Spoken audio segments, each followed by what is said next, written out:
May Catherine fever ba sa Pilipinas ngayon? Kung oo, pag-uusapan natin sila. Sina Catherine Bernardo at Alden Richards na kilala bilang Catherine ay nanatiling sikat na tambalan sa industriya ng showbiz sa Pilipinas. Sumikat sila sa kanilang matagumpay na pelikula noong 2019, ang Hello Love Goodbye, na naging pinakamataas na kinita sa kasaysayan ng pelikulang Pilipino. Pinatunayan din ng pelikulang ito ang kanilang chemistry na kahit magkaiba ang kanilang home networks, si Catherine sa ABS-CBN at samantalang si Alden ay sa GMA.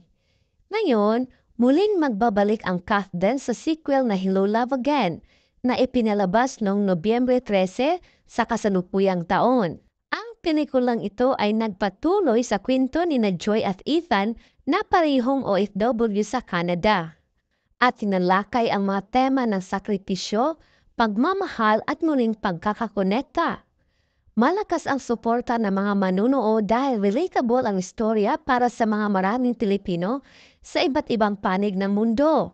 Sa unang araw ng pagpapalabas, kumita ang pelikula ng 85 million pesos, isang record-breaking na kita para sa unang araw, at 245 million pesos naman sa loob lamang ng 3 araw.